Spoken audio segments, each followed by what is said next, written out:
Buenos días a todas, a todos. Muchas gracias por su presencia en este diplomado en lógica jurídica electoral. Hoy nos toca hablar de la lógica de las sentencias de la Corte Interamericana de Derechos Humanos. El tema de las sentencias ha estado, no quiero decir en boca de todos, porque eso sería una exageración y lógicamente insostenible, pero en últimas fechas las sentencias han tenido, digamos, una importancia, no es que no la tuvieran antes, pero por lo menos en cierta discusión jurídica, ¿no? No únicamente respecto de su contenido formal o su contenido material, ¿no? Sino con relación, es que siempre sí me mandaron un mensaje, pero el tatito, te contesto así nada más.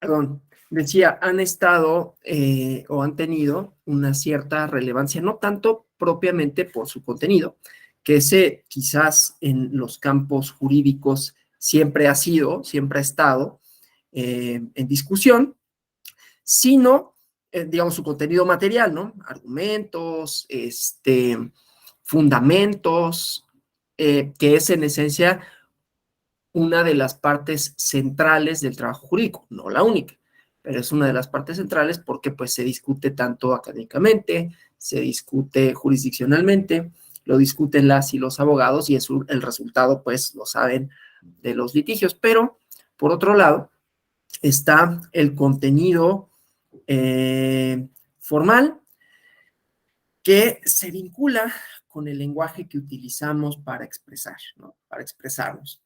La lógica en una sentencia no nada más es, o bueno, esta es una premisa, ¿no? No nada más es la lógica formal, las operaciones lógico-jurídicas de subsunción, si es que hacemos tal cosa, ¿no? Las cuestiones relativas a los silogismos, relativas a la argumentación de probatoria, sino que tienen una lógica interna, esa sería esa parte, y tienen una lógica externa, que es una lógica comunicacional, digámoslo de tal manera. Y el debate reciente, que tiene varias aristas, se relaciona con el contenido material y el lenguaje que se utiliza para comunicarlo, ¿no? Una sentencia, esta no es una premisa mía, desde luego, ¿no? Es un acto comunicativo, lo cual quiere decir que no únicamente está dirigida a los profesionales del derecho. Idealmente no está dirigida solamente a los profesionales del derecho, sino a la sociedad, ¿no? A las sociedades. Por algo muy simple, los conflictos jurídicos no son conflictos de abogados, a final de cuentas, ¿no? Son conflictos sociales que tienen distintos componentes, distintas características, distintas matrices, pero cuyo fundamento es una conflictividad social. Y que esa conflictividad se exprese en términos jurídicos no quiere decir que el acto comunicativo de dar la razón o no, de dar una serie de argumentos finales con relación a si una ley es aplicable, si no es aplicable, cuáles son sus alcances, cuáles son sus limitantes, en nada, digamos, de nada serviría si esta comunicación hacia los, digámoslo, en términos técnico-jurídicos justiciables, no es eficaz, no es eficiente, no llega el mensaje como debería de llegar. Durante mucho tiempo, las sentencias y las comunicaciones jurisdiccionales en general se convirtieron, a ver, permítanme, sí, es que es urgente.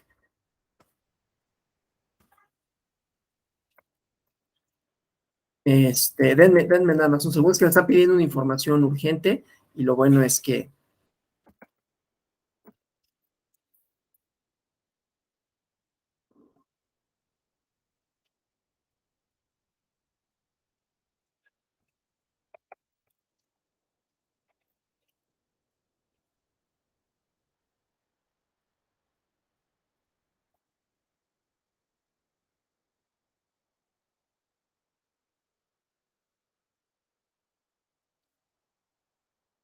Perdónenme, por favor, ¿eh?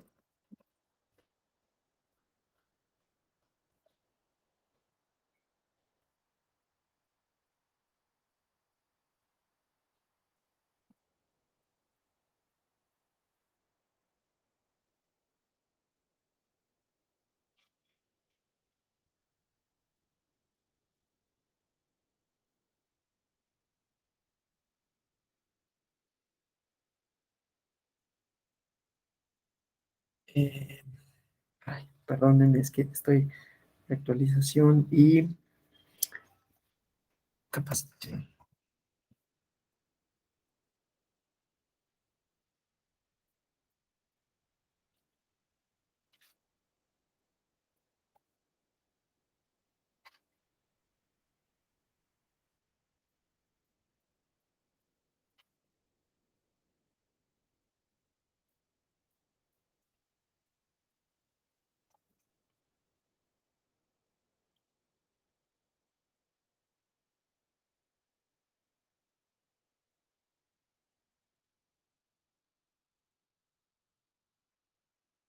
Ya, perdón. Entonces decía, tienen esta función comunicativa las sentencias, los actos judiciales en general, que van dirigidos a las personas, ¿no? Perdonen la distracción, ¿eh? De verdad que me pidieron una cosa urgente, tenía que mandar una información ahorita. Yo había dicho que la daba al final de la clase, pero me dijeron que era urgente. Entonces, bueno, me disculpo por ello. Y tengo abierto mi comunicación, mi WhatsApp en la computadora. Bueno, y entonces, durante mucho tiempo, el lenguaje jurídico, las sentencias y las comunicaciones judiciales eran una especie de velo, ¿no? Ocultaban, yo no digo que deliberadamente, pero ocultaban, no eran inteligibles para quienes no tenían un entrenamiento profesional. Esto es una, insisto, es una lógica no formal, es una lógica comunicativa de contenido, de mensaje, pero que se expresa lingüísticamente, ¿no? Y entonces tenemos dos cosas que pueden resultar a veces, ¿no? Antitéticas, o sea, es decir, que divergen en cuanto a sus objetivos. Realizar un razonamiento jurídico técnico por un lado, pero que ese razonamiento jurídico técnico sea comunicable, entendible para todas y todos a quienes va dirigido, que no son solo los abogados, ¿no? Y entonces decía, ha habido, y en últimos días se agudizó esto por una conferencia justamente en la Escuela Judicial Electoral, con relación al contenido lingüístico que deberían o no tener las sentencias. La verdad es que esta es desde luego una premisa propia.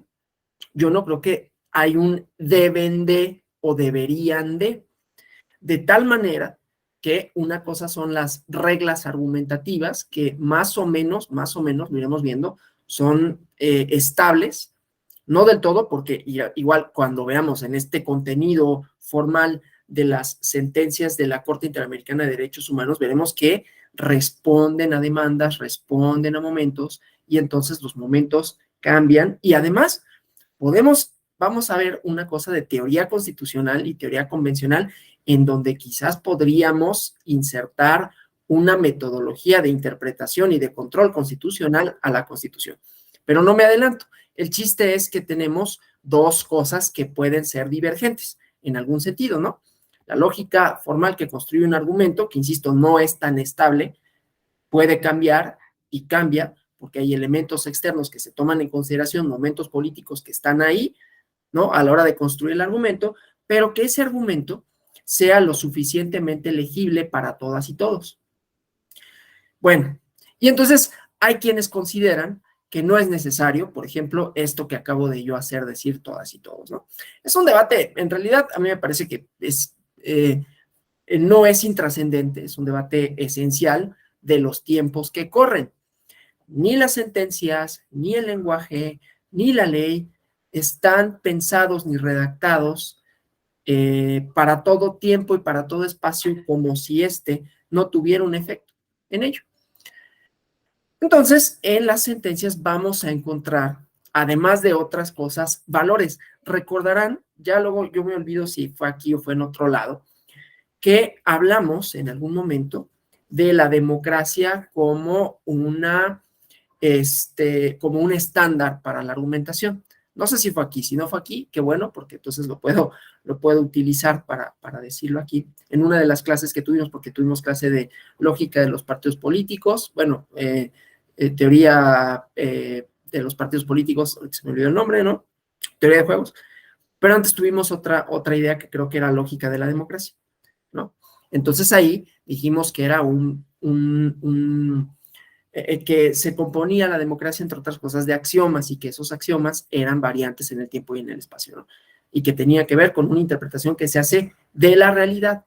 Las sentencias no se dictan en el vacío, no son ecuaciones que se resuelven en un papel, ¿no? Y aún las ecuaciones, pues, no se resuelven porque sí, ¿no? Resuelven problemas prácticos. Yo no los podré resolver, pero si quiero construir un puente, pues tendré que formular una serie de ecuaciones que pues, me darán, no sé, la resistencia, la altura y todas las variables a las que pueda someterse, ¿no? En la mecánica de suelos. Y así las sentencias, pues se refieren a la comunidad política, que por un lado proporciona insumos, ¿no? Insumos de demandas, en forma de demandas, pero por otro lado también proporciona momentos discursivos. Y a esto respondemos en las sentencias, quienes las elaboran, ¿no? De manera tal que, por ejemplo, el lenguaje inclusivo, decía un profesor de España, que estuvo en la Escuela Judicial Electoral, muy conocido, que es innecesario. Yo no creo que haya ese tipo de absolutos, de decir es necesario o es innecesario, porque el lenguaje es cambiante. El lenguaje es una invención, no existe por sí mismo, no es como la lluvia, ¿no? Que la lluvia no importa si nosotros estamos en la tierra o no, los elefantes la sienten quizás de otra manera, pero ahí está. Y nuestra acción en nada tiene que ver con la lluvia. Quizás algunas cosas de calentamiento y de los ciclos del agua, pero en principio la lluvia cae por un fenómeno químico, que es la condensación, ¿no? Previo la evaporación y luego la condensación y se precipita, ¿sí? O la salida del sol o el movimiento de la tierra.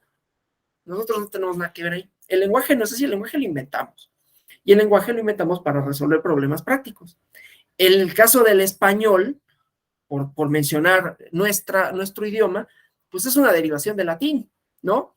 Y es una derivación del latín que es además el latín vulgar, ¿no? Que había dos latines, dos tipos de latín, ¿no? Cicerón hablaba el latín, bueno, perdón, había el latín culto, que era el latín escrito sobre todo, ¿no? Ahí vemos a Cicerón, por eso lo mencionaba, ¿no?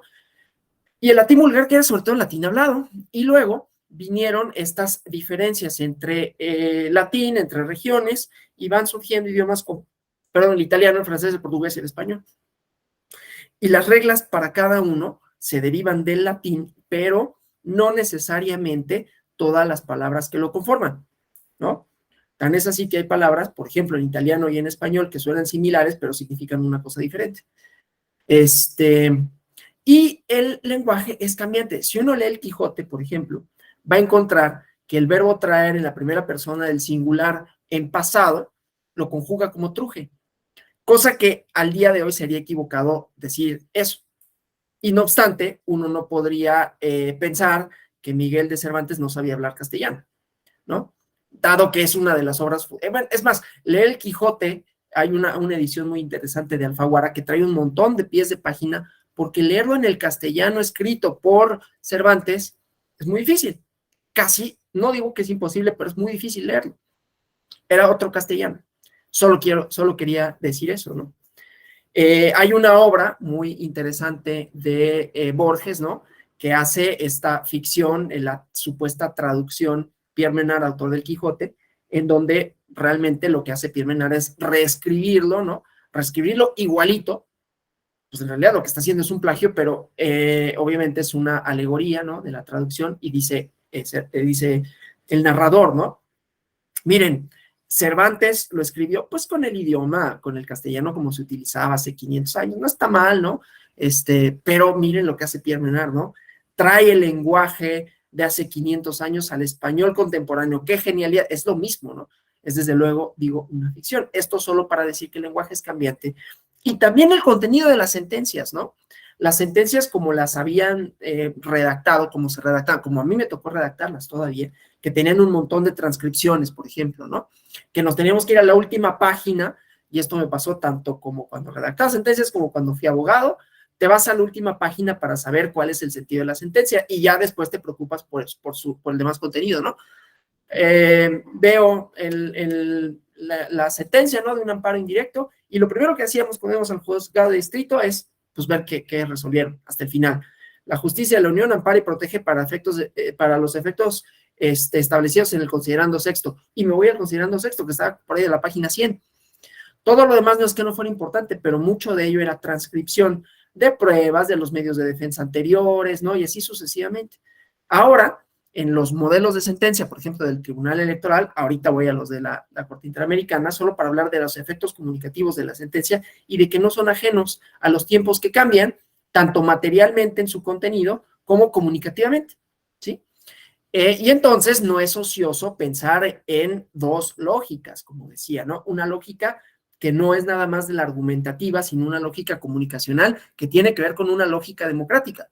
Hacer accesible el lenguaje a las personas, por un lado, pero incluirlas a todas, por otro, porque nuestras sociedades democráticas contemporáneas, pues no son estas cosas homogéneas, nunca lo fueron, pero ahora es mucho más visible que no son cosas homogéneas, ¿no? Que no son nada más un tipo de personas a las que se comunica, ¿no? Aunque así lo hemos entendido hasta semióticamente, ¿no? Hace unos días yo escuchaba un podcast de un medio de comunicación norteamericano y habían hecho una película, ¿no?, en donde pues pasaban varias situaciones, pero la mayoría tenía que ver con la comunidad trans, y dice, los actores son trans, porque ya sea las personas homosexuales o transexuales, no habían estado debidamente representados en el cine, representadas, ¿sí? Es decir, a veces aparecían, muchas veces reproduciendo estereotipos, pero los que aparecían, pensemos en los personajes homosexuales que nos pueden venir a la mente, ¿no? Heath Ledger en Brokeback Mountain, ¿sí? O Brokeback Mountain, El secreto de la montaña, creo que son en español, ¿no? Milk, Sean Penn, ¿qué más? En Filadelfia, Tom Hanks, ¿no? Que son buenos papeles, pero están representados por heterosexuales, blancos, ¿no? Entonces, había esta falta de representación. Pues bueno, el lenguaje, la semiótica, la comunicación, no nada más es una cosa que se termina o que comienza con reconocer que hay pluralidad. Esa se tiene que plasmar de distintas maneras, sea explícitas o implícitas, sea en semiótica, digamos, como representación simbólica, ¿no?, de quienes están ahí efectivamente, o sea en semiótica como representación explícita de cómo utilizamos las palabras y qué utilizamos, por ejemplo, para los plurales. De manera tal que esa sería mi argumentación en defensa del lenguaje inclusivo, independientemente de lo que diga el profesor de España que vino hace unos días a la Escuela Judicial Electoral, ¿no? Bueno, entonces, ¿por qué decía, no? Hay dos lógicas que se entrecruzan, la lógica formal y la lógica de la comunicación en una sociedad democrática que pues sí es inclusiva porque las sociedades, insisto, son plurales. Y, ojo, ni siquiera son binarias, ¿no? Pero bueno, entonces eso me interesaba como preludio, ¿no? Ahora, las sentencias de la Corte Interamericana, ¿no?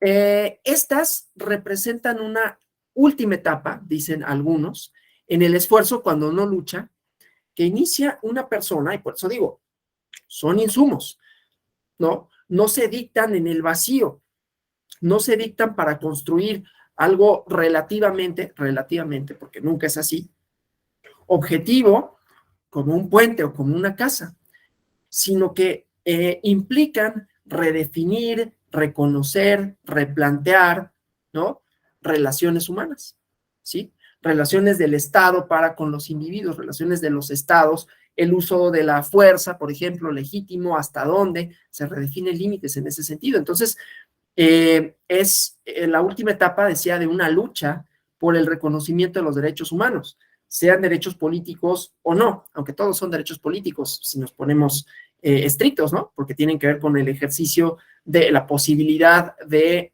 acción en una comunidad política determinada. Luego, claro, estas sentencias de la Corte Interamericana de Derechos Humanos, pues primero tuvieron que haber pasado por las reclamaciones legales en su país, ¿no? Agotar los recursos internos.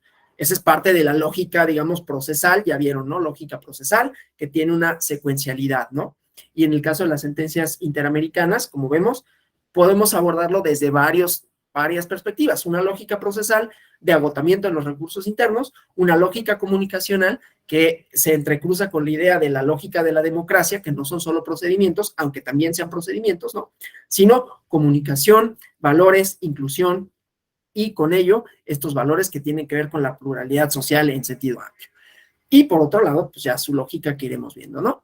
Entonces, llegan, decía, agotan los recursos internos, su lógica procesal, pasan por una primera fase de reclamo ante el Sistema Interamericano de Protección de Derechos Humanos, en la Comisión Interamericana de Derechos Humanos, y culmina con la sentencia declaratoria de derechos, que además puede establecer reparaciones integrales por el daño causado que emite la Corte Interamericana de Derechos Humanos. Esa es la lógica procedencial de secuencias de resultados, ¿no? En donde ya saben, no sé si en la clase relativa a la lógica procesal vieron esto de los ¿cómo se llama? De los sistemas y de cómo se alimentan y de cómo en una lógica secuencial puede haber insumos que modifiquen todo el resultado de la secuencia, ¿no? O sea, si tenemos, por ejemplo, una secuencia que termina en una sentencia, pero luego hay una jurisprudencia que puede modificarla, entonces tenemos otra serie de insumos que no son lineales, ¿no? Que no son de A para llegar a B, sino que entre A y B puede haber algunas otras cuestiones. Bueno, entonces, decía, en esa lógica secuencial vamos a tener el resultado, la sentencia y las medidas de reparación integrales.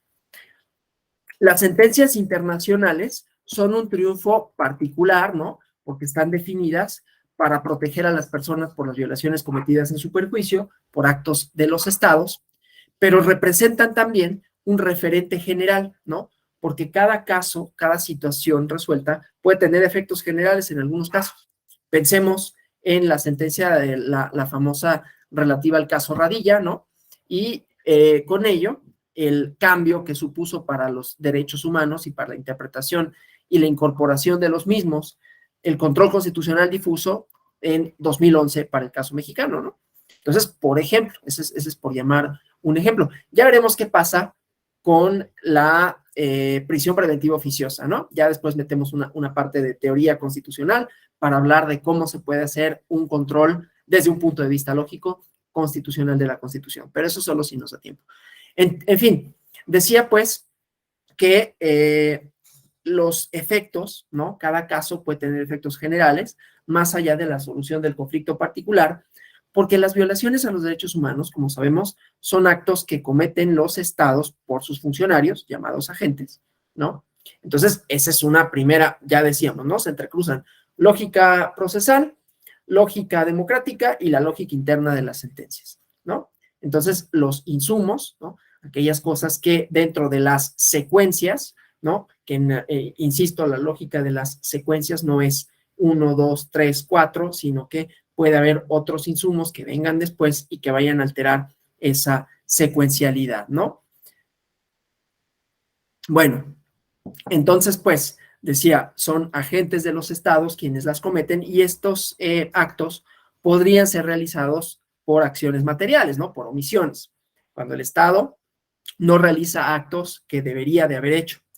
Por aprobación, déjenme, a ver, para que quede más claro, porque no sé si en el momento, en la clase de lógica procesal, vieron esto de la lógica secuencial, sino para pasarles una presentación con relación a la lógica secuencial, nada más para tener una idea, porque estoy hablando primero de los insumos relativos a las sentencias de la Corte Interamericana, que son un punto culminante, ¿no? Pero que tiene una secuencia procesal propia. Entonces, si me permiten, voy a pasarles esta presentación, solo para que, si en caso de que no esté como totalmente claro, ¿no? Quede esta parte de la lógica secuencial, ¿no? Ahí. Entonces, denme un segundo.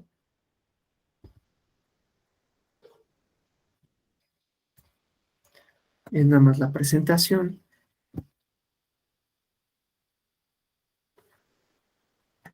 No, creo que no la tengo, fíjense. Sí tendría que tenerla, pero no está aquí. Déjenme ver. A ver, ahí está. Ok, entonces les voy a pasar esta presentación nada más muy rápido para ver esta parte de las secuencias, ¿no? Solo para entender esta cadena, ¿no? Entonces, nada más entendido que hay estas hipótesis, ¿no?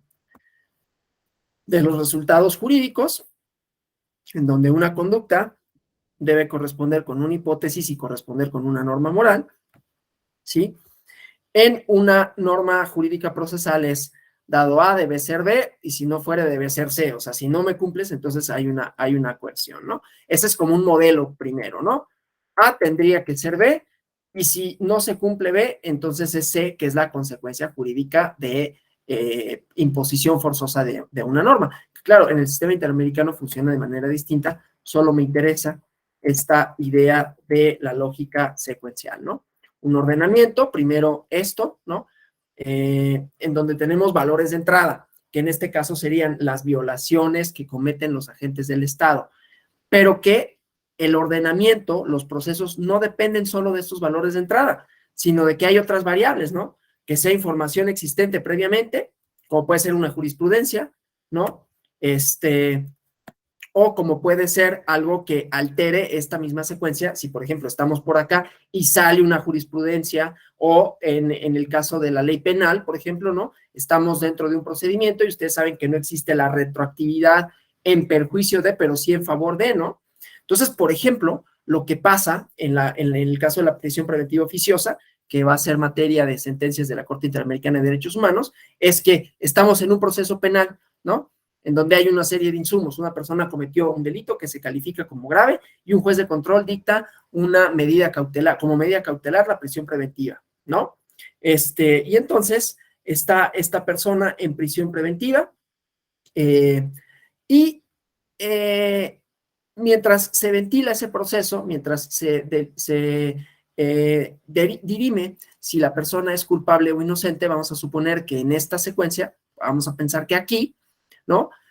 Viene una jurisprudencia o que hubiera resuelto en la acción de inconstitucionalidad la Corte relativo a la inconstitucionalidad de la prisión preventiva oficiosa. Entonces vamos a alterar esa secuencia, porque ya no es nada más paso 1, paso 2, paso 3, sino que del 1 al 2 puede haber una alteración, de manera tal que no solo depende, como dice aquí, de los valores de entrada, puede haber valores previos o puede que cambien esos valores, ¿no? Una vez que ya hay los insumos correspondientes, ¿no? Entonces, por eso dice variables o información existente previamente, ¿sí? Entonces, bueno, nada más eso era lo que me interesaba ver de esto, ¿no? Porque entonces es cambiante, ¿no? Y las sentencias de la Corte Interamericana de Derechos Humanos, aunque podrían no presentar esa cuestión, dado que sería una última instancia, pero sí tienen una información preexistente con relación no solo a la violación cometida, ¿no? Sino a los pronunciamientos que hay respecto de los tribunales nacionales en ese sentido, ¿sí? Entonces, bueno, esto solo para decir los insumos, como estaba diciendo, ¿no? Entonces, decía que estos insumos en la lógica secuencial, ¿no?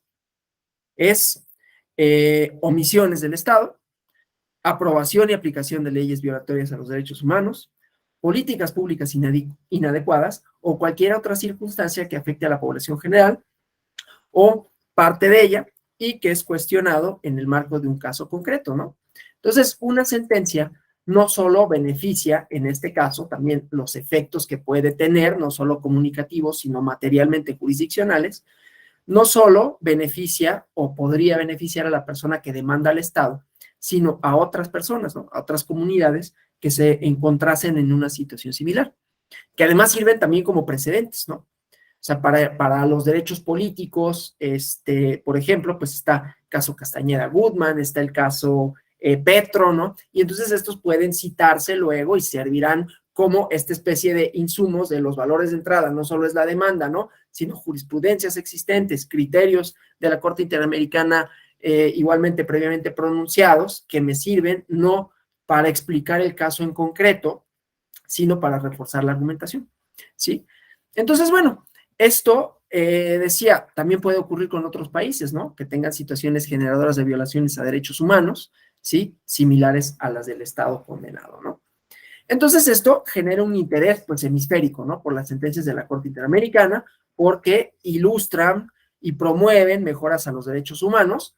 Entonces, tenemos también la lógica de los derechos humanos, que, como saben, pues es una lógica de carácter más bien universalista, ¿no? Que se basa en la interpretación de principios, en donde también tenemos el elemento de democracias pluricompuestas, ¿no?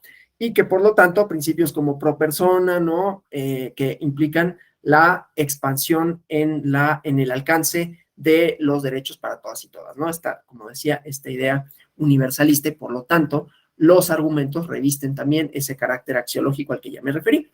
Entonces, bueno,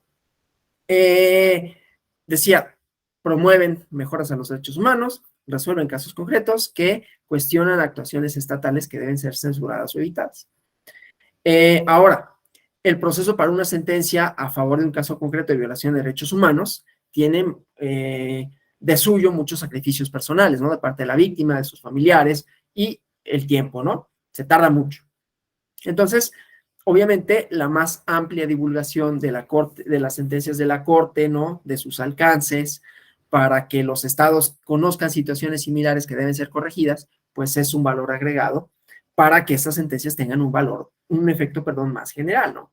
Eso que decía, los efectos comunicacionales, tanto jurídicamente, estrictamente hablando, como socialmente, ¿no?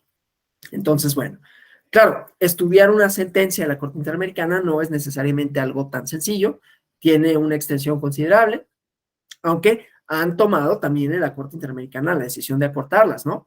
Sobre todo porque antes se resumían todos los argumentos de las partes, ¿no? El Estado demandado, la Comisión Interamericana, las víctimas y peticionarios. Luego, porque es un documento con una estructura y un análisis muy jurídico, ¿no? Similar al de las sentencias de cualquier corte nacional, donde hacen esta relación de hechos denunciados, ¿no? Donde hay una valoración probatoria, donde hay una determinación de hechos probados, y sobre esta base se hace el análisis jurídico para determinar las violaciones a los tratados internacionales pertinentes y establecer las reparaciones, ¿no? Entonces, bueno, desde luego, analizar las sentencias de la Corte Interamericana de manera abstracta, pues también es más o menos difícil, ¿no? Pero voy a hablarles de algunos casos, ¿no? Para que más o menos quede claro, ¿no? El caso de los niños de la calle contra Guatemala, por ejemplo, ¿no? Que es un caso bien interesante, ¿no? Que es un fallo, ¿no? Que desarrolla una doctrina novedosa sobre la obligación de un Estado de garantizar un proyecto de vida digna para los niños de la calle, ¿sí?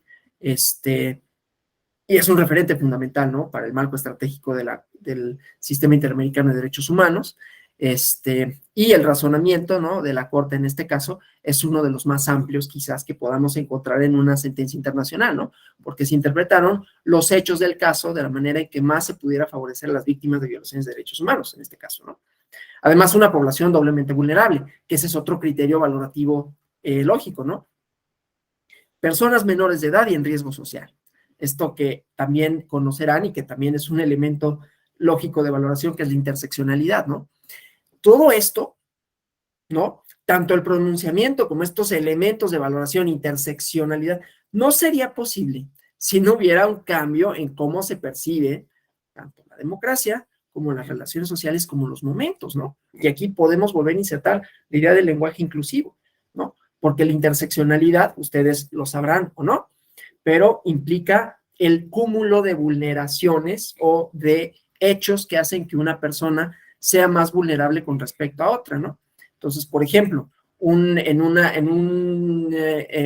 evaluación de la situación en la que se encuentra una persona, no es lo mismo ser hombre que mujer.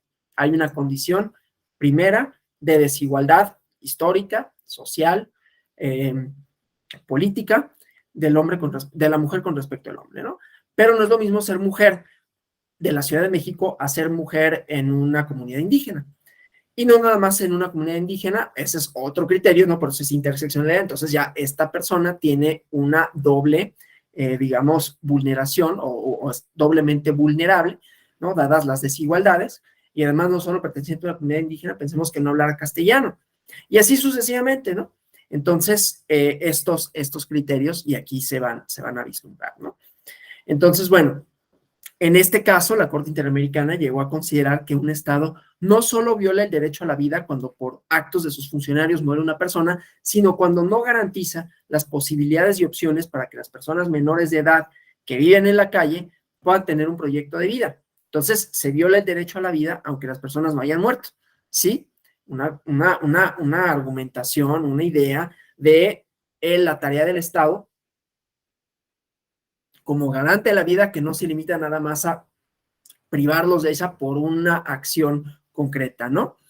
Entonces, este razonamiento, ¿no? Que responde al principio más solidario y universal de una sociedad, ¿no? Fue esbozado, ¿no? En una sentencia que luego llegó a ser replicada en el desarrollo del proyecto de vida digna, ¿no? De otros casos relacionados con actos, con niños, perdón, privados de la libertad, ¿no? Y con poblaciones indígenas. Es el caso Yaqui Axa contra Paraguay, por ejemplo. Y entonces, bueno, sobre esta base es que vamos a platicar de esto, ¿no? Pero voy a relatar un poquito, ¿no? Qué es el Sistema Interamericano de Protección de Derechos Humanos, porque, insisto, tiene distintos componentes en cuanto hace a su mecánica procesal o su lógica procesal, ¿no? Entonces, bueno, las sentencias de la Corte Interamericana de Derechos Humanos las emite ese alto tribunal internacional, ¿no? Que es el principal órgano que aplica e interpreta la Convención Americana sobre Derechos Humanos. El otro órgano del sistema interamericano es la Comisión Interamericana, que es anterior a la Corte en cuanto a su establecimiento, pero que no es un tribunal ni está conformado por juristas, ¿no? No emite sentencias, sino informes con recomendaciones, ¿sí? Pero su labor es importante, no obstante, ¿no? Para la promoción y protección de derechos humanos. Entonces, el Sistema Interamericano de Protección de Derechos Humanos es un mecanismo, hablando de insumos, ¿no? O sea, qué es lo que valoran, cómo lo valoran, por qué lo valoran y luego situaciones concretas, ¿no? Es un mecanismo, decía el Sistema Interamericano de Protección de Derechos Humanos, de promoción y protección de derechos humanos, que depende de la estructura, del organigrama, del presupuesto de la Organización de Estados Americanos, ¿no? Y son los Estados americanos, los miembros de la OEA, quienes crearon los tratados internacionales sobre derechos humanos que conforman ese sistema regional. Y en estos se reconocen los derechos que los estados tienen que respetar para sus habitantes sin ningún tipo de discriminación en sus territorios. El principal tratado regional es la Convención Americana sobre Derechos Humanos o Pacto de San José, Costa Rica, de 1969, ¿no? Que reconoce derechos civiles y políticos de manera muy tenue, derechos colectivos, y bueno, claro, algunos de los derechos humanos son similares a los que reconocen las constituciones políticas, ¿no? El derecho a la vida, ¿sí? La prohibición en el derecho a la vida, ¿no? De la pena de muerte para nuevos delitos, el derecho a la libertad en todas sus dimensiones, ¿no? La libertad personal, la libertad de tránsito, la libertad de pensamiento, el derecho a la integridad personal, ¿no? Que prohíbe la tortura y los tratos crueles, inhumanos y degradantes, el derecho al acceso a la justicia y al debido proceso legal en todo proceso penal, civil, administrativo, ¿no? El derecho a la nacionalidad, el principio de legalidad, derecho a la igualdad, a la familia, a la honra, al nombre, ¿no? Aparte de estos derechos generales, ¿no? Los estados americanos fueron creando otros espacios, ¿no? Y reconociendo derechos más complejos y colectivos, derechos económicos, sociales y culturales, derechos para las personas y grupos vulnerables o discriminados, en particular para la eliminación de la violencia contra la mujer y la eliminación de la discriminación contra personas con retos especiales, ¿no? Bueno, entonces, el Sistema Interamericano de Protección de Derechos Humanos, ¿no? Tiene una Declaración Americana de los Derechos y Deberes del Hombre, una Convención Americana sobre Derechos Humanos, el Pacto de San José, un protocolo a la Convención Americana de Derechos Humanos relativo a la abolición de pena de muerte, y algunos otros, ¿no? Convenciones interamericanas para prevenir y sancionar la tortura, sobre desaparición forzada de personas, y así sucesivamente, ¿no? Entonces, bueno, aparte del reconocimiento de esos derechos, el Sistema Interamericano de Derechos Humanos dispone de órganos para supervisarlos y de los mecanismos procesales para constatar si un Estado los ha violado o no, ¿no? La sentencia de la Corte Interamericana es el último instrumento procesal que pone fin al conflicto, ¿no? Y dirime la causa en favor de la víctima con la determinación de las reparaciones, que eso es algo importante, ¿no? No es nada más la condena, sino que se imponen reparaciones como consecuencia de. otro elemento de valoración, ¿no? Como sucede con nuestros amparos, ¿no? Regresar a las cosas en el estado que se encontraban antes de que se cometiera la violación, si es que tal cosa es posible, ¿no? O, de otra manera, cómo se podría reparar la violación de manera material, ¿no? Entonces, una Corte de Derechos Humanos es un tribunal internacional que permite a las personas demandar a sus países, a los estados, por actos de sus funcionarios que en lugar de cumplir con funciones de respeto a los derechos humanos, realizan actos que los afectan, ¿no? Estas cortes de derechos humanos han sido creadas por los mismos estados que se someten a su competencia cuando no han cumplido con sus obligaciones de proteger a sus habitantes y cuando las cortes nacionales tampoco han reconocido esos reclamos, ¿no? La Corte Interamericana de Derechos Humanos propiamente, su lógica procesal, su idea de ser, su fundamento de ser, es un tribunal de derechos humanos, igualmente creado por un tratado internacional, la Convención Americana sobre Derechos Humanos, o Pacto de San José de Costa Rica de 1969, y se conforma por 7 jueces y juezas que deben ser nacionales de algún país americano y que se eligen por los países que han aceptado mediante la aprobación de la Convención Americana, ¿no? Como su nombre lo indica, pues, su ámbito de acción es interamericano, ¿no? Su competencia. Y solo respecto a los estados que han aceptado su competencia contenciosa, ¿sí? Seguimos con la idea de la lógica procesal de sus competencias, de su distribución de funciones y de su composición, ¿no? Y de sus insumos, ¿sí? Como su mandato lo establece, este tribunal verifica que los estados no violen derechos humanos contenidos en los distintos artículos de la Convención Americana y que normalmente coinciden en sus contenidos con derechos constitucionales. Puede también declarar violaciones de derechos humanos contemplados en otros tratados interamericanos, ¿no?, que le otorgan esa competencia. Ya hablamos, por ejemplo, contra la Convención contra la Tortura, el Protocolo San Salvador también, ¿no? Entonces, eso, ¿no? Y su sede está en San José, Costa Rica. Bueno, no es un tribunal permanente. Esa es otra cosa, ¿no?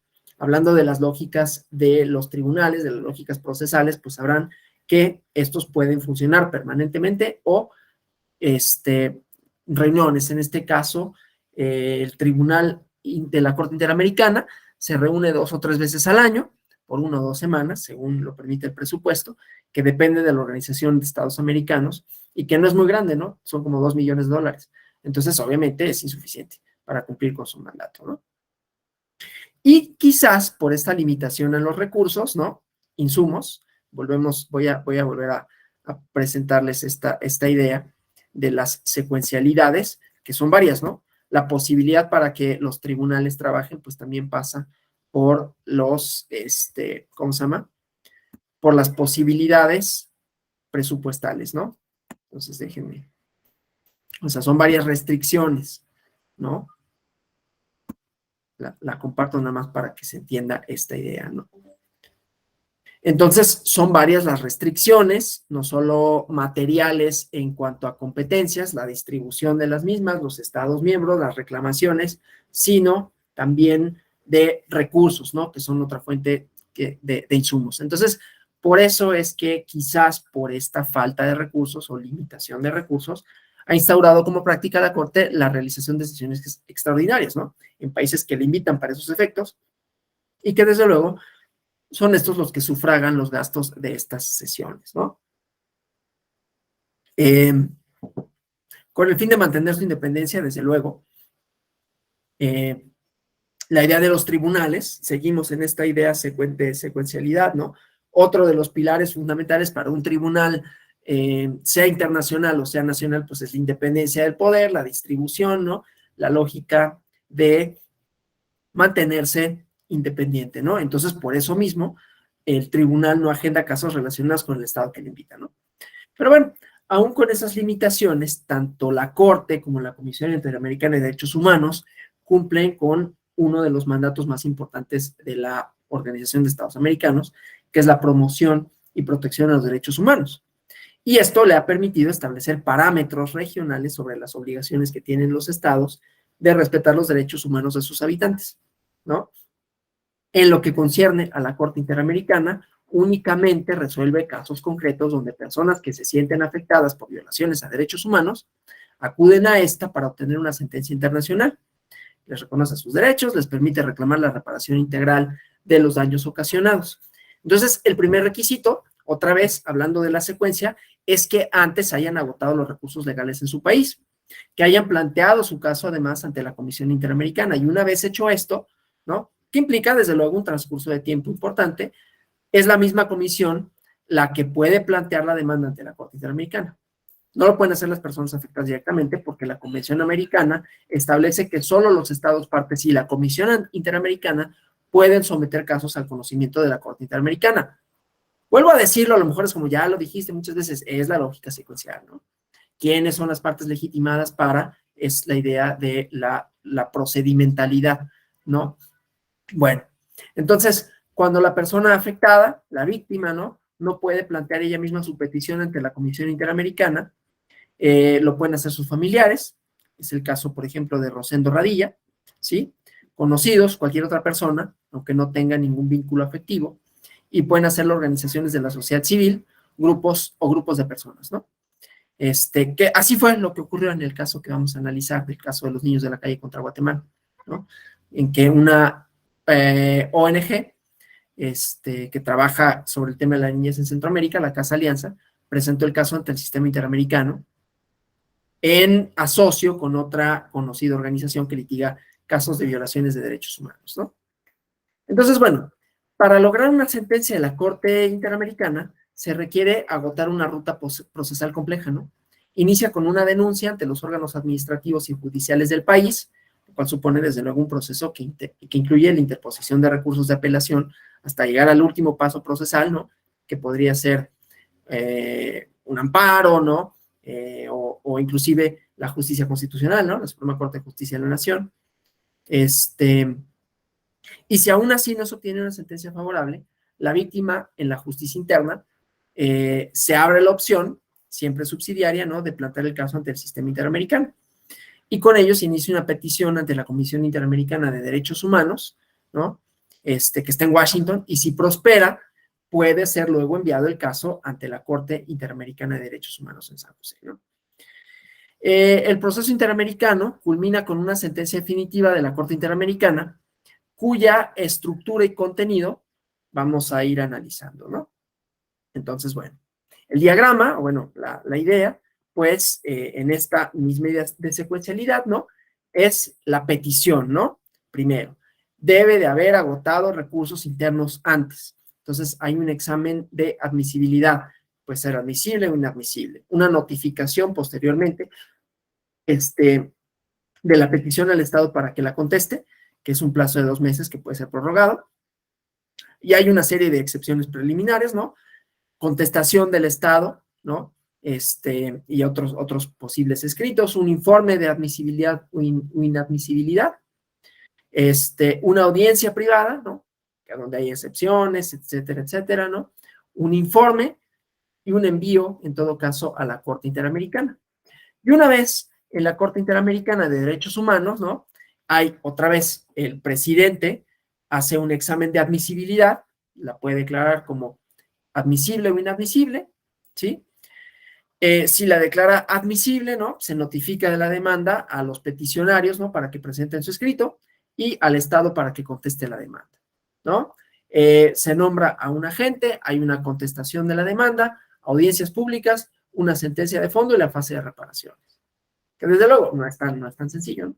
Pero bueno, entonces, como decía, una vez agotados los procedimientos internos en el país, finalizado el proceso ante la Comisión Americana y llevado el caso por esta ante la Corte Interamericana, hay que agotar los procedimientos escritos y orales ante este tribunal, ¿no? Después de finalizada la audiencia pública sobre el fondo del caso y ante la Corte, se agenda una fecha para la deliberación. Hay una resolución en sesiones privadas para redactar y votar la sentencia final, que se sustenta en un proyecto de sentencia, ¿no? Y se redacta bajo la supervisión de un juez, redactor o instructor, ¿no? Luego de una lectura general del proyecto de sentencia y de su debate, el presidente somete a votación los puntos resolutivos de la sentencia, si no ha habido consenso, ¿no? Y ya que se emite el fallo a las partes para lo procedente, las sentencias de la Corte son vinculantes, no son obligatorias en cuanto a su acatamiento, y se otorga a los estados un plazo de cumplimiento, ¿no? Si no son cumplidas, aquí la parte son vinculantes en tanto que firman ¿cómo se llama? El, el documento, ¿no? Pero no hay como muchos medios coercitivos, ¿no? Pero bueno, lo puede señalar, ¿no? La Corte Interamericana, en su informe anual dirigido a la Asamblea General de la OEA, para que se emita, por ejemplo, una resolución de la OEA que conmine al Estado a acatar su sentencia, ¿no? Entonces, la estructura general de una sentencia de la Corte Interamericana de Derechos Humanos es el encabezado, la introducción, los antecedentes procesales, la sistematización y valoración de la prueba. Ya estamos hablando, ¿no? De la estructura formal, ¿no?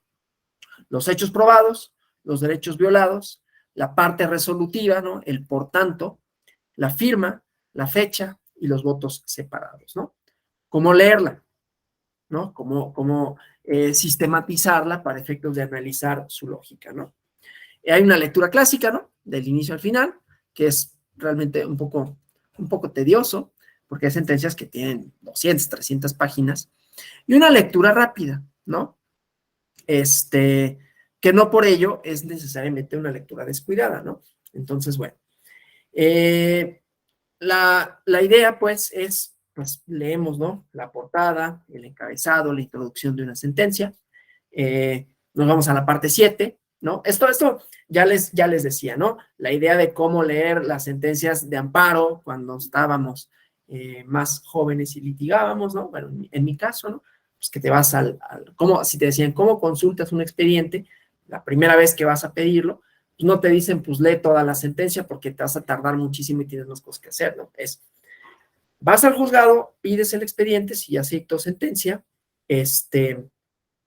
y te vas a la parte final primero. Resuelve, ¿qué resuelve? Y para efectos del considerando cuál, sexto, quinto, el que sea, ¿no? Y te vas ese considerando, y entonces empiezas la lectura ahí.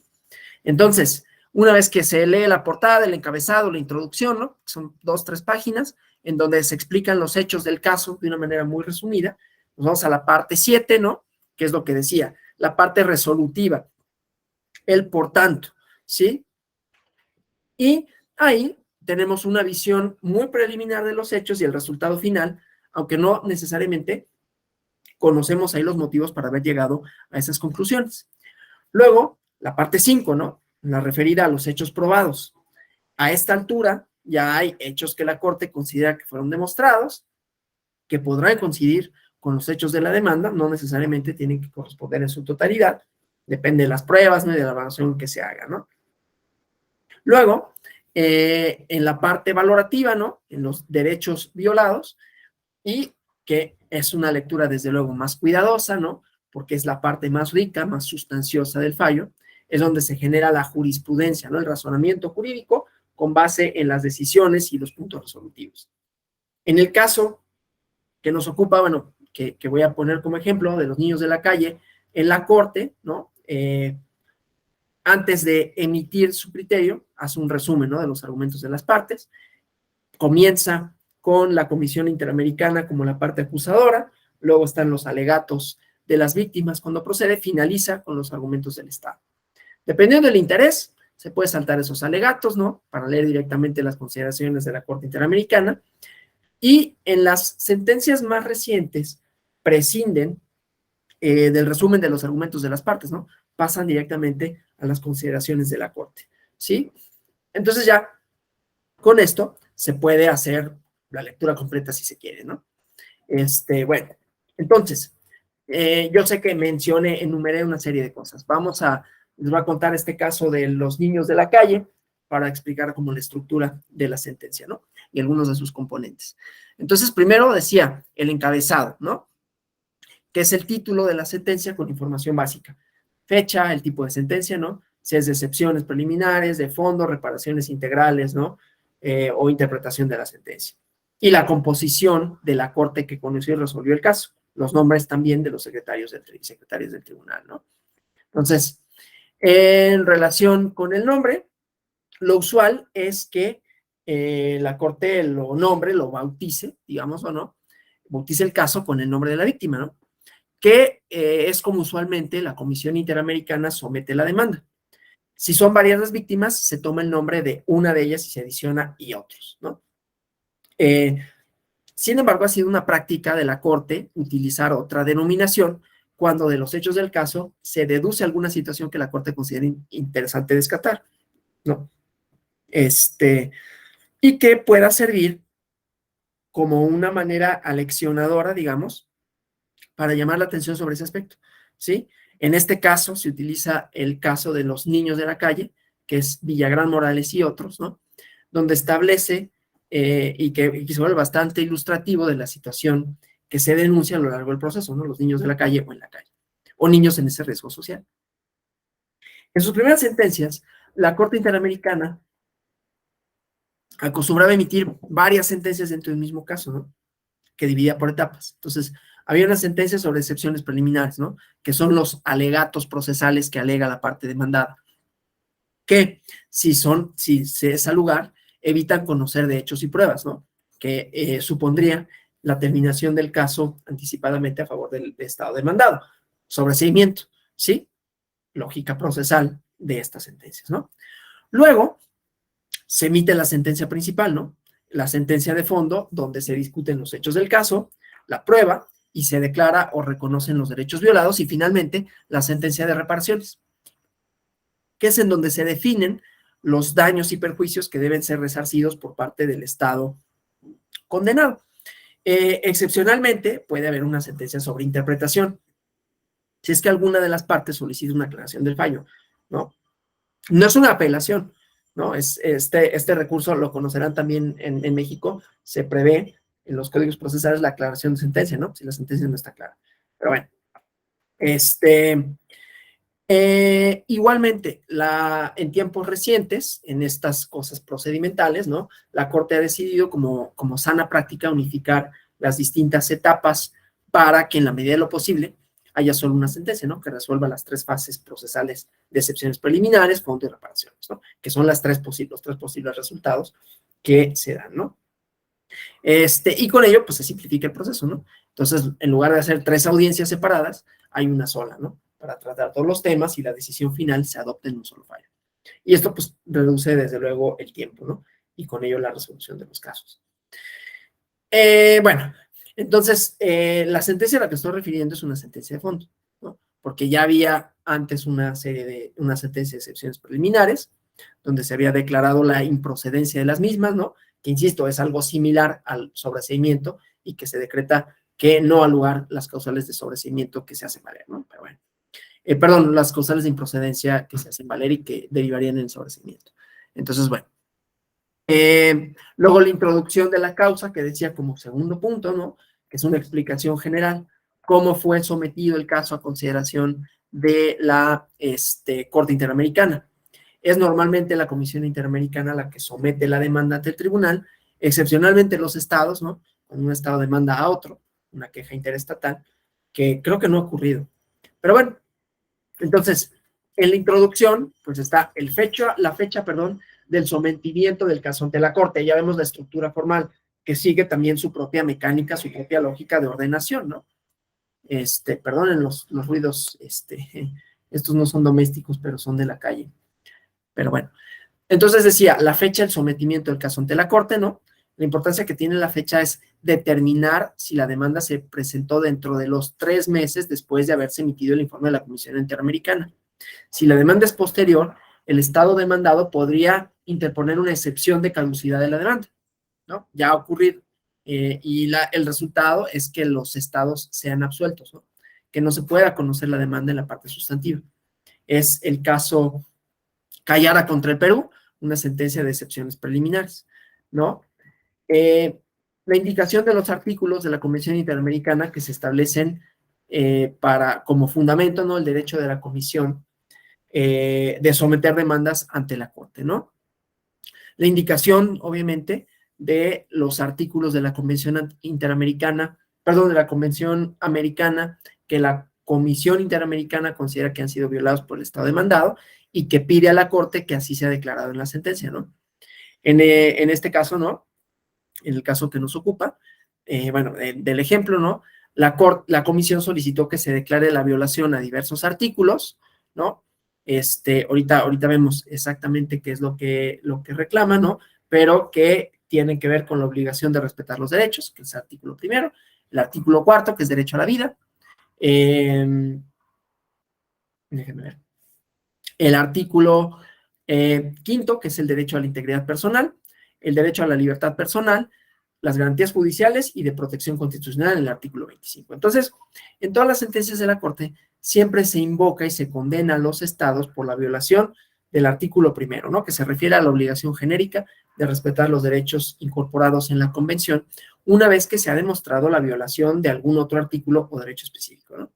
Y se hace una breve reseña, ¿sí? De los hechos, todo a nivel de supuesto, ¿no? Que generarían violaciones a los derechos enunciados, ¿no? El secuestro, tortura, en el caso que me refiero, ¿no? El asesinato y la omisión de mecanismos del Estado para tratar dichas violaciones como corresponda, ¿no? Entonces, este resumen, desde luego, facilita la lectura de la sentencia porque nos indica desde la primera página de qué se trata el caso, cuál es el nombre de las víctimas y cuáles son las violaciones a los derechos humanos que se desean demostrar. Cuando el caso se refiere a una situación especial de las víctimas, ¿no? O sea, que pertenezcan a un sector de la población vulnerable, que requieran un trato jurídico preferencial por su condición, ¿no? La sentencia así lo hace notar desde la introducción de la causa, ¿no? Porque lo que quiere dejar en claro es que podría tener aplicación algún tratado especial en la materia, ¿sí? En un caso de pueblos indígenas, ¿no? De personas menores de edad que sufren algún tipo de discriminación, o en el caso, pues, de los niños de la calle, ¿no? En el párrafo 3 de la sentencia, la Corte establece que por ser las víctimas personas menores de edad, al momento de ocurrir los hechos, se podría haber violado el artículo 19 de la Convención Americana que se refiere a los derechos del niño, ¿no? Aquí estoy leyendo un apunte, ¿no? La importancia de este caso, ¿no? De este dato, es que en la sentencia los derechos de los niños y de los adolescentes parecieran muy escuetos, ¿no? En este artículo. Y entonces, en estos casos, la Corte Interamericana, pues toma prestados, vamos a decirlo así, tratados especializados en la materia, ¿sí? En robustecimiento de su argumentación, para interpretar de manera amplia e integral el artículo 19 de la Convención Americana, ¿no? Entonces, en la redacción del argumento jurisdiccional con los fundamentos de derecho, vamos a encontrar que también puede robustecerlos cuando se trate de ciertas poblaciones y que haya tratados especializados en la materia, ¿no? Para robustecer el articulado de la Comisión Interamericana. El petitorio, que es una de las partes más importantes de la sentencia, ¿no? Seguimos en el mismo punto, ¿no? Además de declarar la violación, es decir, seguimos en el punto de la introducción a la causa, ¿no? Entonces, además de declarar la violación de determinados derechos de la Convención Americana, tiene un fin reparador, ya decíamos, la Corte, ¿no? La obligación a cargo del Estado demandado y luego condenado de restituir de manera integral el daño ocasionado a las víctimas y a sus familiares, los alcances, ¿no? Estas reparaciones solicitadas incluyen desde la investigación de los hechos y la sanción a los responsables, el pago de todo tipo de daño material o moral, o el caso mexicano, por ejemplo, la adecuación de la legislación a los derechos humanos, ¿no? La sentencia en la tercera parte, los antecedentes procesales, la sentencia de la Corte Interamericana dedica una parte muy extensa a una relación de todos los procedimientos, de todos los trámites, todas las diligencias del caso, desde su inicio ante la Comisión Interamericana hasta sus etapas procesales en la Corte. Este amplio apartado, ¿no? Que se divide en la competencia de la Corte para conocer el caso, el procedimiento ante la Comisión Interamericana, el procedimiento ante la Corte Interamericana, ¿no? En las sentencias más recientes, también la Corte ha hecho un ejercicio muy sano por resumir considerablemente esta relación de trámites y procedimientos. Entonces, bueno, salvo que tuviéramos un interés investigativo particular en materia de análisis de los procedimientos, los aspectos más importantes en este apartado es la verificación, ¿no?, de los nombres de peticionarios y víctimas de la petición ante la Comisión Interamericana y ante la Corte Interamericana después. En este caso, los peticionarios son, en el caso que nos ocupa, ¿no?, de Guatemala, son dos organizaciones de la sociedad civil, ¿no?, que muestra la apertura del sistema interamericano por recibir peticiones de la manera más amplia posible, los insumos, sin que sea estrictamente necesario hacer comparecer a las víctimas directas o a sus familiares, ¿no? La constatación de las fechas, ¿no?, de los principales actos procesales para determinar si la petición fue planteada ante la Comisión Interamericana dentro de los 6 meses posteriores al agotamiento de los recursos internos en el país, o si la demanda ante la Corte fue interpuesta por la Comisión dentro de los 3 meses siguientes a la emisión de su informe de conformidad con el artículo 50 de la Convención Americana, ¿no? Es importante analizar si hubo algún tipo de procedimiento de resolución no adversarial del caso, ¿no?, de una solución amistosa ante la Corte Interamericana, donde haya habido algún acuerdo, aunque fuera parcial, del caso, ¿no?, y de las reparaciones, ¿no? En este caso no, por cierto, ¿no? Hay que verificar también si dentro del proceso se adoptaron medidas precautoras o provisionales para proteger la vida, la integridad personal de las familias y testigos del caso. Tampoco sucedió, en este caso de Guatemala, de los niños de la calle Guatemala. Verificar si dentro del proceso se agotan medidas precautorias o provisionales, constatar las recomendaciones, ¿no?, que hizo la Comisión Interamericana al Estado en su informe, ¿no?, de acuerdo con el artículo 50, y verificar si el Estado cumplió con alguna de estas, ¿no? Hay una sistematización, ya decíamos, ¿no?, lo siguiente, sistematización y valoración de la prueba, ¿sí? Las pruebas, la lógica de la probatoria, ¿no?, son las pruebas, son razones que aportan las partes para soportar un argumento y constatar que los hechos acontecieron de la manera que son relatados en los hechos, ¿no? Una correspondencia, ¿no?, que igual está sometida a una serie de argumentos y una serie de valoraciones.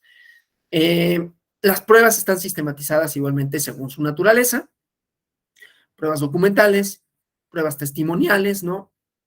En el caso de las pruebas documentales, que ya saben, documentos que presenten junto con la demanda de la Comisión Interamericana, el escrito independiente que presenten las víctimas, ¿no? Y bueno, las testimoniales, ¿no?, los testigos que tanto la comisión como las víctimas ofrecen para ser escuchados en una audiencia pública, la prueba pericial, si es que tal cosa se ofrece, ¿no?, una prueba técnica que supone el rendimiento de un dictamen escrito y oral de un profesional en alguna materia específica, y la valoración, ¿no?, que es un apartado importante que define las reglas de valoración de toda prueba que se incorpora en el expediente, sea documental, sea pericial, sea testimonial. Son reglas muy amplias, ¿no?, que permiten la mayor apertura en su recibimiento y análisis, ¿no?, y que en realidad tratan, en la medida de lo posible, de prescindir de formalidades, ¿no?, para su admisión. Las principales reglas de valoración para la prueba, que están reiteradas, aceptadas por la Corte Interamericana, se relacionan con los principios de la sana crítica, ¿no?, y la experiencia.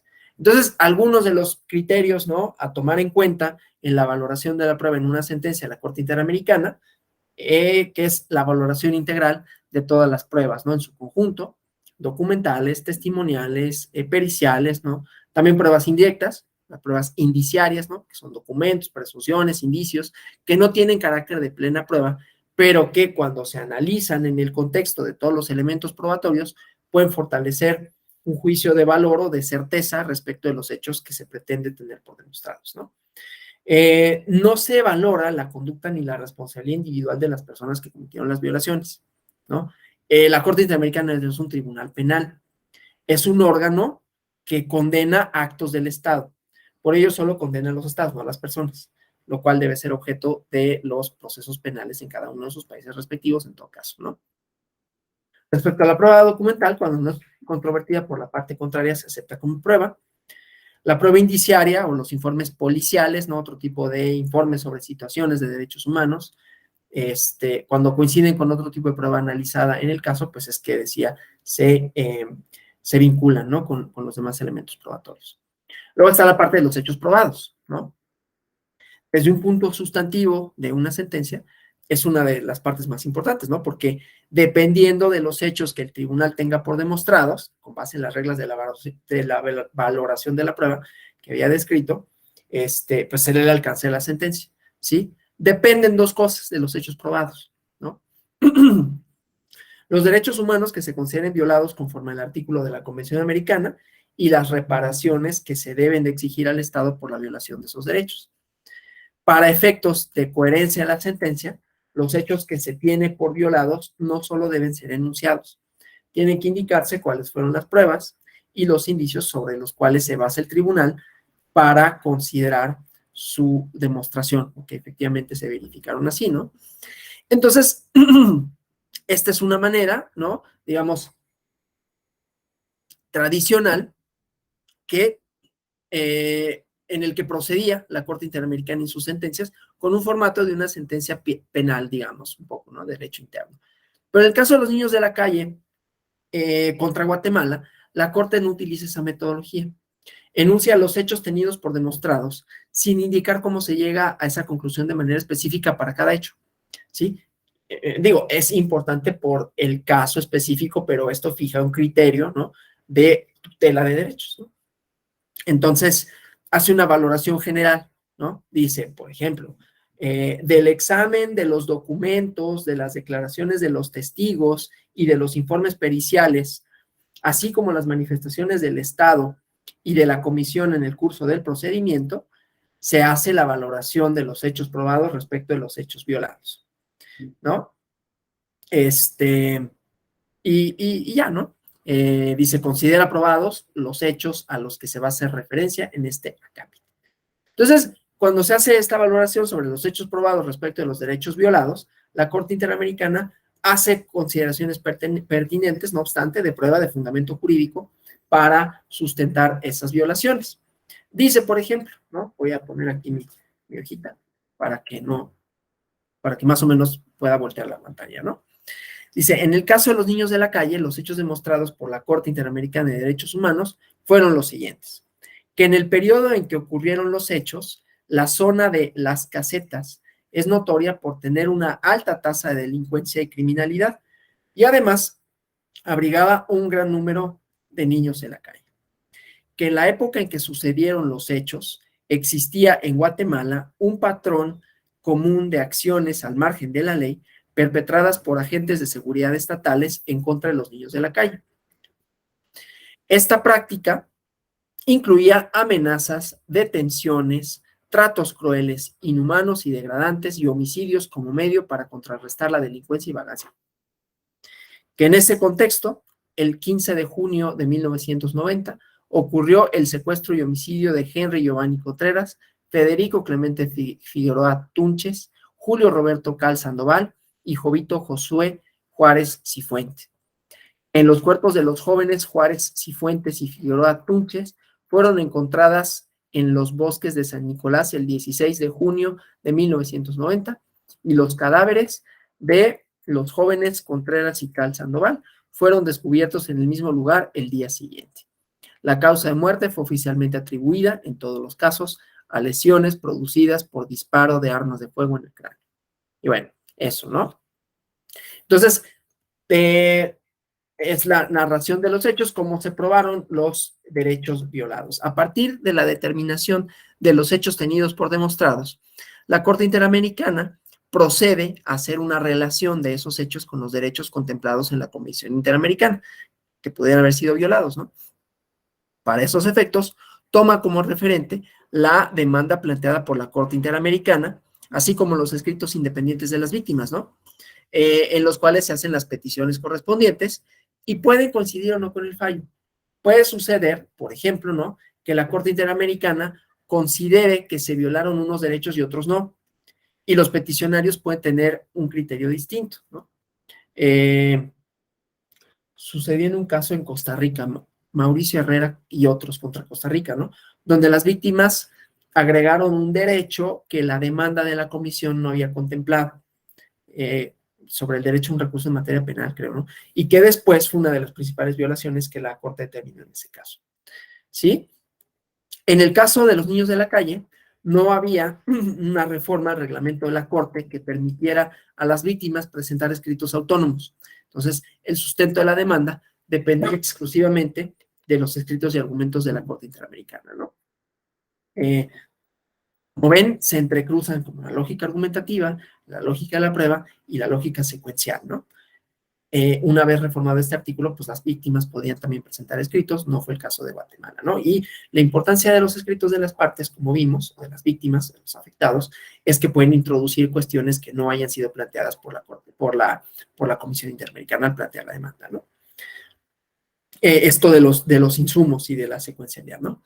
Entonces, puede ocurrir que con base en los hechos que la Corte Interamericana tiene por demostrados, el tribunal llegue por sí mismo a conclusiones diferentes a la demanda de la Comisión Interamericana, ¿no? O sea, puede suceder que la demanda de la Comisión, por ejemplo, no alegue la violación de un determinado artículo de la Convención Americana, pero la Corte sí lo determina en su sentencia, ¿sí? Aunque no lo haya solicitado. O sea, la Corte, basada en principios básicos del derecho, puede adicionar otras violaciones no contempladas en la demanda, ¿sí?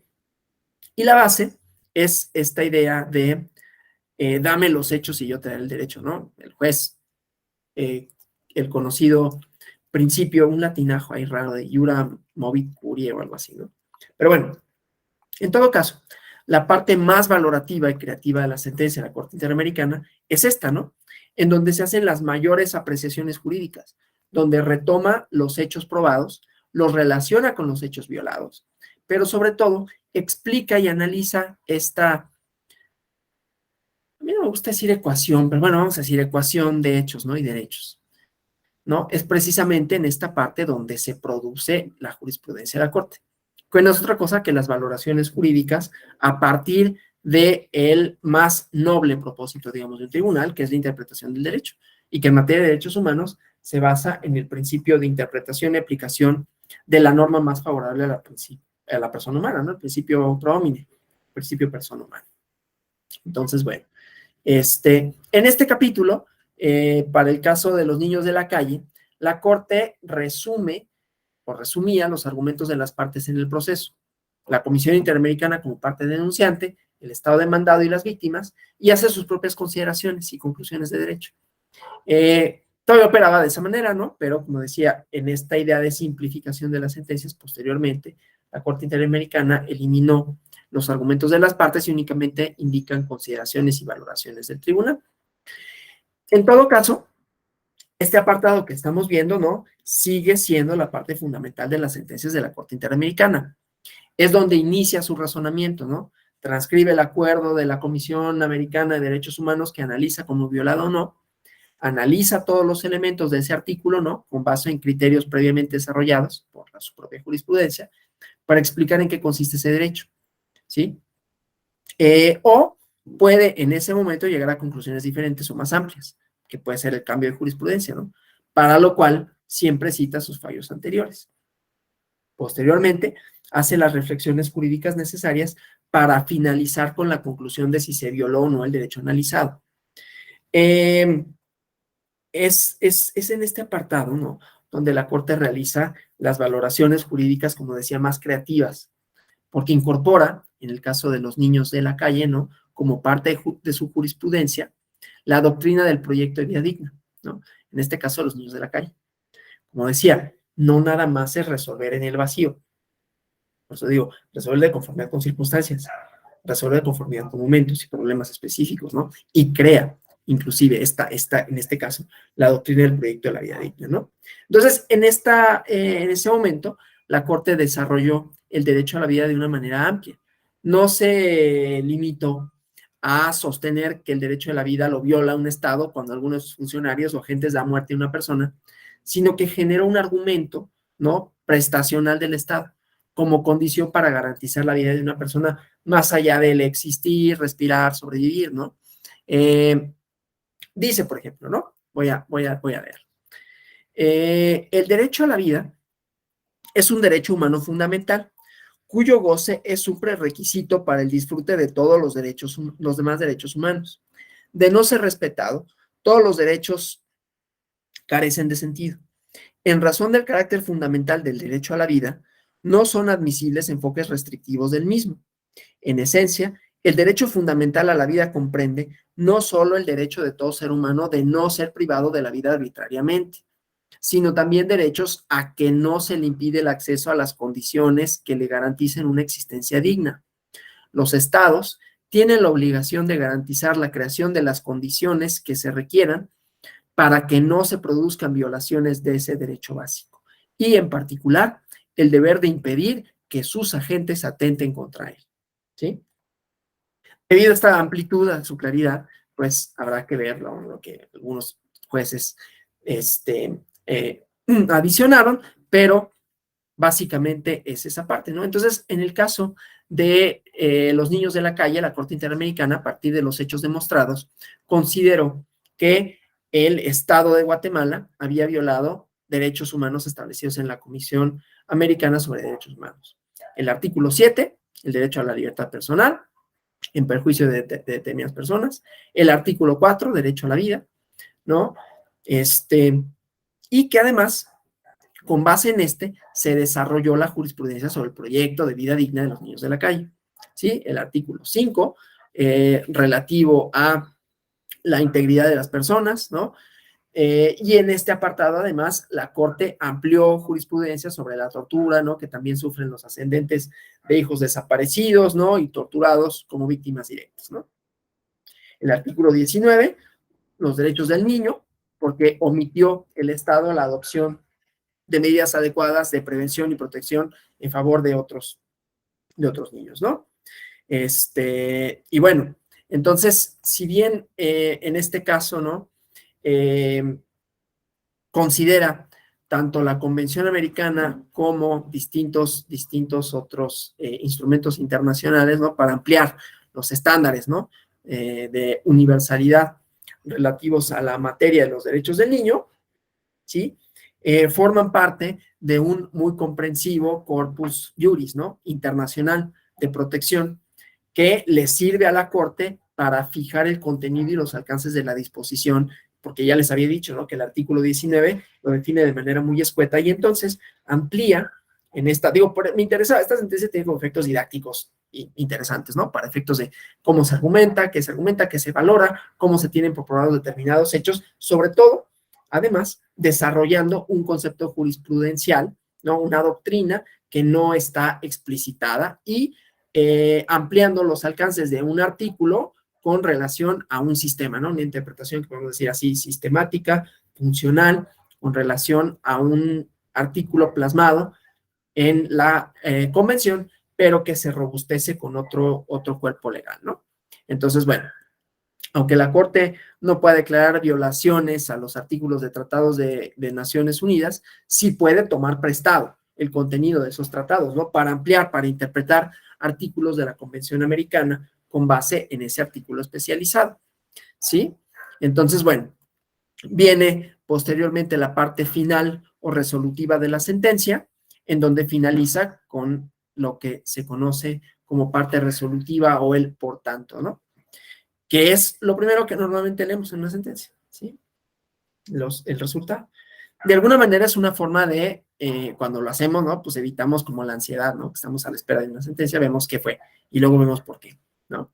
La parte resolutiva es un resumen, ¿no? De las violaciones que el tribunal determinó y que en algunas ocasiones también se mencionan las reparaciones que el Estado debe cumplir para restituir los derechos violados o indemnizar por los daños causados por las violaciones.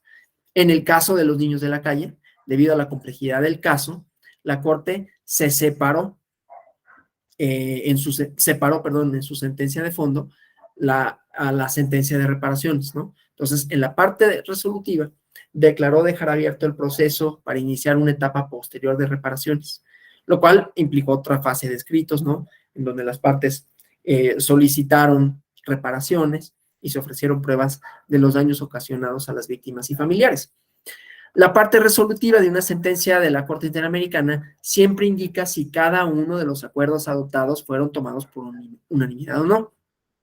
En caso que no sea unánime, se indica la relación de la votación ¿no? Por ejemplo, 5 contra 2, siendo la mayoría simple el criterio de decisión. Puede suceder de manera excepcional que hay un empate en una votación, ¿no? Según haya sido la composición del tribunal para esa sentencia, ¿no? 8 jueces porque hay un juez ad hoc nombrado por el Estado demandado, 6 jueces porque alguno se excusó, ¿no? Y en situación de empate, quien haga de presidente decide con doble voto, ¿sí? En el caso de los niños de la calle, voy a leerlo, ¿no? Por tanto, la Corte decide por unanimidad, 1, declarar que el Estado violó el contenido del artículo 7 de la Convención Americana sobre Derechos Humanos en conexión con el artículo 1.1 de la misma, en perjuicio de, y los nombres, ¿no?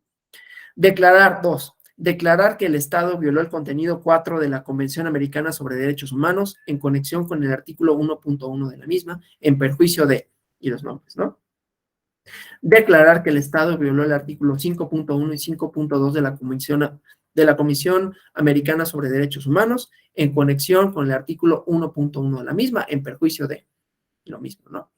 Declarar que el Estado violó el artículo 5.2 de la Convención Americana de Derechos Humanos en conexión con el artículo 1.1 de la misma, en perjuicio de los ascendientes, ¿sí? De las ascendientes, ¿sí?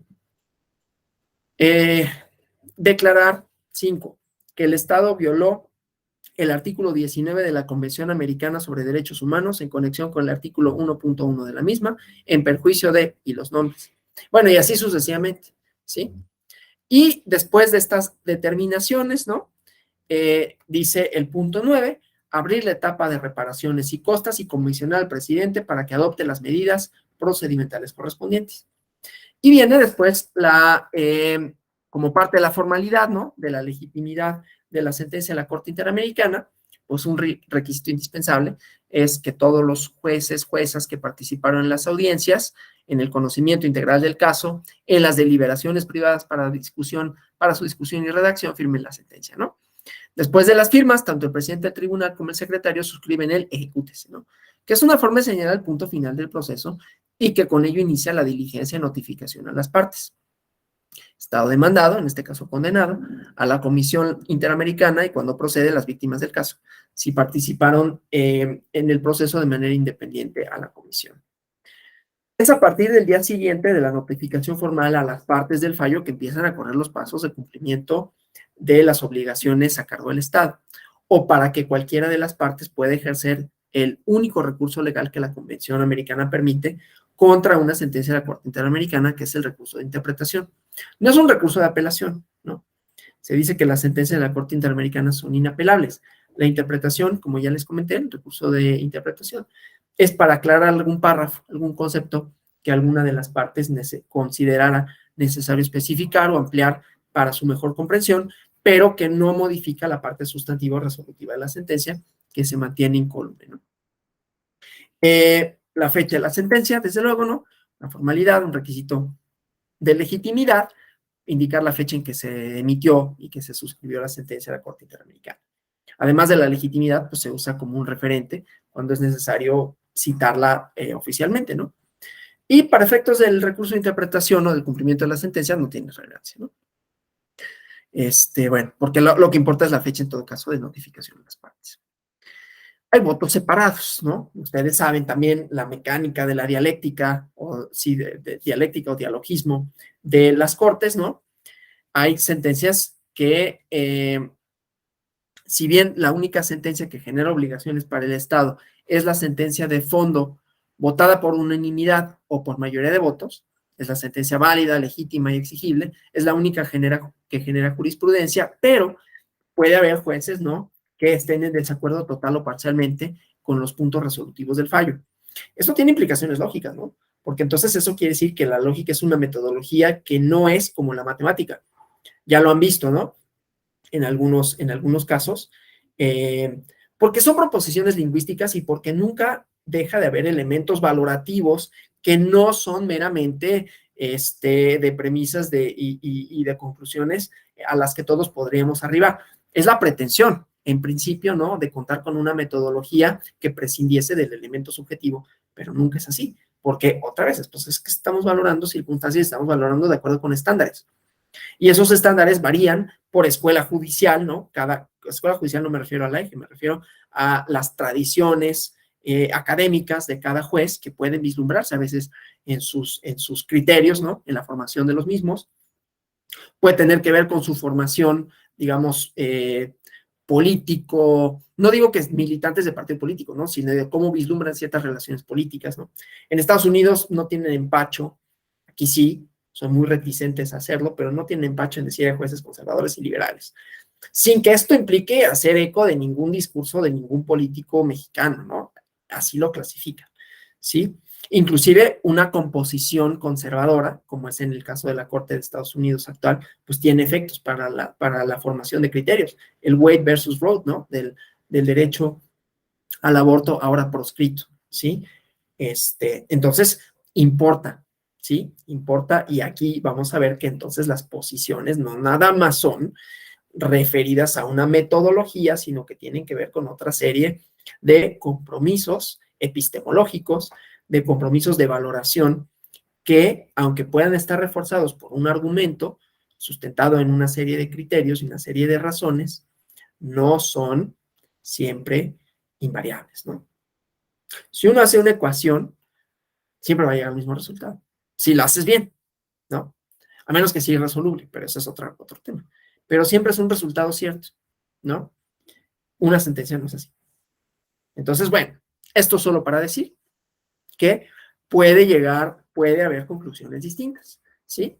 Y hay varios tipos de votos separados en la práctica de la Corte Interamericana. El voto salvado o disidente, ¿no? Un juzgador no suscribe uno o la totalidad de los puntos resolutivos. Y entonces no está de acuerdo con la sentencia votada por la mayoría en todo o en parte. Este juez tiene que explicar antes en sesión privada, ¿no? Cuando se votan los puntos resolutivos, los motivos de su disidencia, indica que redactará su voto, lo someterá al conocimiento del tribunal, perdón, solo para efectos de información, no para su consideración porque es una opinión personal del caso. La opinión separada no es un voto salvado o disidente, ¿no? Es cuando un juez está de acuerdo con los puntos resolutivos de la sentencia, pero no comparte la argumentación, ¿no? Tiene una argumentación distinta o más amplia para llegar a esa conclusión, ¿sí? En este caso, aunque suscribe la sentencia, puede adicionar a la sentencia su argumentación por separado. ¿Cómo llegué a este resultado, no? Que tiene su propia metodología. El voto concurrente, que tampoco es una opinión separada.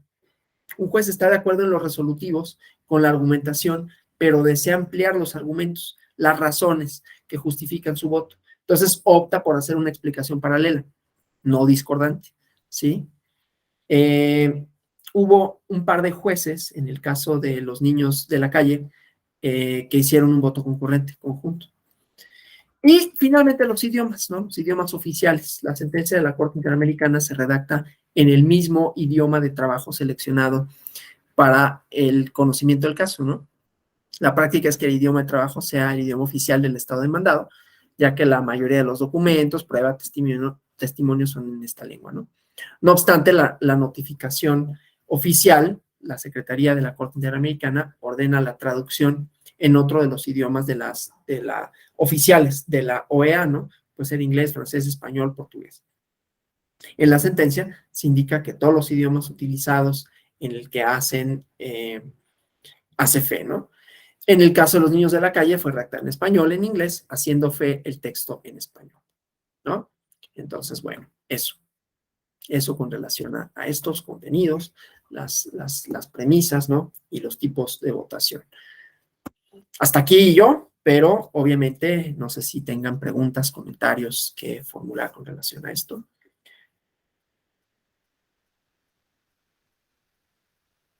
Bueno, pues si no los hubiera... Ah, sí, Fidel García, por favor. Buenos días, doctor. Buenos días a todos y a todas, compañeros y compañeras. Consultarle, doctor, en estas sentencias de la Corte Interamericana, su estatus coercitivo, ¿hasta dónde abarca? Porque, por ejemplo, en el caso Rosendo Radilla, vemos que todavía no ha sido cumplimentada al 100%, creo yo.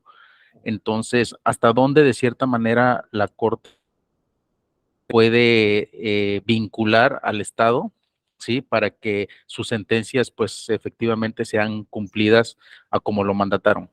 Gracias, No doctor. tiene medios para hacerla efectiva, digamos, ¿no? O sea, parte de la idea de que los estados suscriben el pacto y que son parte del sistema interamericano de derechos humanos, la OEA puede rendir un informe, pero no tiene una medida de apremio concreta que dijeras puede multar al estado, puede, ¿no? Se supone que los estados asumen ese compromiso y que por lo tanto lo van a cumplir, ¿no? Pero desde luego de las medidas de reparación, ¿no? En el caso que menciona, pues está la reforma constitucional, pero desde luego falta que se castiguen a ciertos funcionarios, por ejemplo, ¿no? Y algunas opciones por tomar. Entonces, en realidad, propiamente hablando, no hay medios materiales para forzar el cumplimiento, aunque puede ser, insisto, parte del informe y se supone que hay un compromiso previo con esto, ¿no? ¿Alguien más? Sí, Jesús Alberto Díaz. Gracias, doctor. Muchísimas gracias. Oiga, una consulta. Estas sentencias de la Corte ya son inatacables, ¿verdad? Sí, son inapelables. Sí, es la última instancia. Correcto. Y nada más una última. Por lo que yo he visto en los casos que estudiamos en la escuela, como el de Rosendo Radilla y el del campo algodonero, estos procesos duran muchísimo Sí. tiempo y los efectos incluso ya son cuando el daño ya está hecho, cuando las circunstancias ya cambiaron. ¿No se prevé alguna modificación para que esto pudiera llegar a ser en un lapso de tiempo más corto?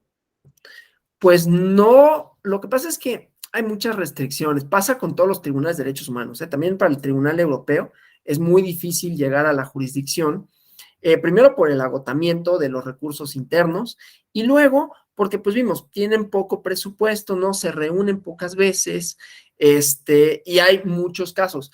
La propia, a ver, dentro de la lógica procesal, hay una idea un poco pues de hacer difícil el acceso a esto, limitar el número de casos, justamente para que los que sí lleguen no solo cumplan con los requisitos, sino puedan tener una respuesta. Pero desafortunadamente no hay como un mecanismo para, pues no.